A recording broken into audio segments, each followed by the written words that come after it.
AP సమగ్రాభివృద్ధికి CM Chandrababu Naidu ప్రణాళికలు రూపొందిస్తున్నారు. Public, private and people partnership తో అభివృద్ధి సాధ్యమంటున్నారు. నీతి ఆయోగ్ ప్రతినిధులతో సమావేశమై ఆంధ్ర 2047 డాక్యుమెంట్ పై చర్చించారు.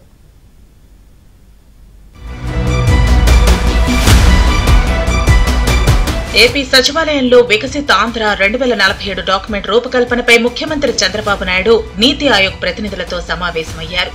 మొత్తం 12 అంశాలతో వికసిత ఏపీ డాక్యుమెంట్ రూపొందించనున్నట్టు నీతి ఆయోగ్ ప్రతినిధులకు సీఎం వివరించారు.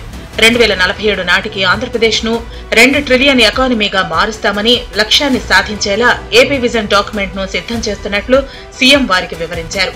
స్థూల స్థాయి నుండి సూక్ష్మ స్థాయి వరకు అనే విధానాన్ని ఏపీ అభివృద్ధికి అవలంబిస్తున్నట్లు సమావేశంలో సీఎం వెల్లడించారు. వచ్చే 5 ఏళ్లలో జిల్లాల వారీగా కూడా విజన్ డాక్యుమెంట్లు సిద్ధం చేస్తున్నట్లు, దీనికోసం మైక్రో టు మైక్రో విధానాన్ని అవలంబిస్తున్నామని సీఎం వెల్లడించారు. ఏపీని అత్యంత విలువైన అగ్రి ప్రాసెసింగ్ హబ్ గా రూపొందించే అంశంపై ప్రణాళికలు సిద్ధం చేస్తున్న సీఎం విద్యతో పాటు పారిశ్రామిక అవసరాలకు అనుగుణంగా యువతలో నైపుణ్యం పెంచేలా కార్యాచరణ తీసుకుంటున్నామన్నారు. ఆంధ్రప్రదేశ్ దేశ తూర్పు తీర ప్రాంతానికి లాజిస్టిక్ హబ్ గా తీర్చిదిద్దేందుకు వికసిత ఆంధ్రప్రదేశ్ 2047లో భాగంగా ప్రణాళికలు సిద్ధం చేస్తున్నామని సీఎం చంద్రబాబు వెల్లడించారు. యువతలో విద్యతో పాటు పారిశ్రామిక అవసరాలకు అనుగుణంగా నైపుణ్యం పెంచాలనేది తమ లక్ష్యమన్నారు.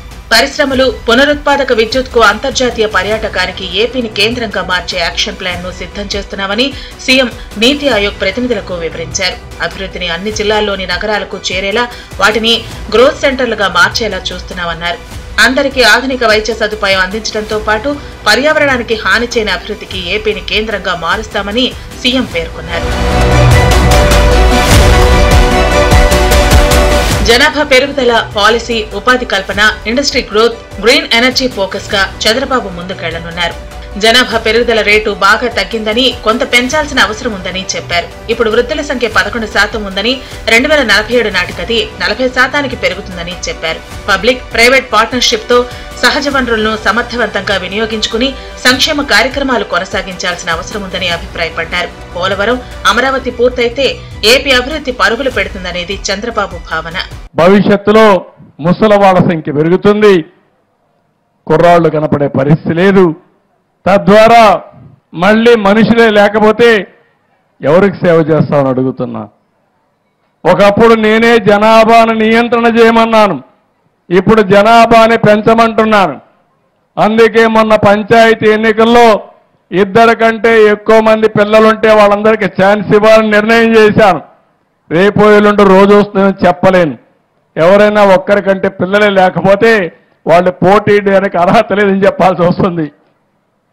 అంటే ఎందుకంటే దూరదృష్టితో ఆలోచించకపోతే, జనాభా తగ్గిపోతే యూరోప్ దేశాలు, చైనా, జపాన్ అందరికి కూడా ఈరోజు ప్రపంచంలో పోటీ పడే పరిస్థితి లేదు. నార్త్ ఇండియాలో జనాభా పెరుగుతా ఉంది, సౌత్ ఇండియాలో జనాభా తగ్గిపోతా ఉంది. దీన్ని కూడా మీరు గుర్తుపెట్టుకోవాల్సిన అవసరం ఉంది.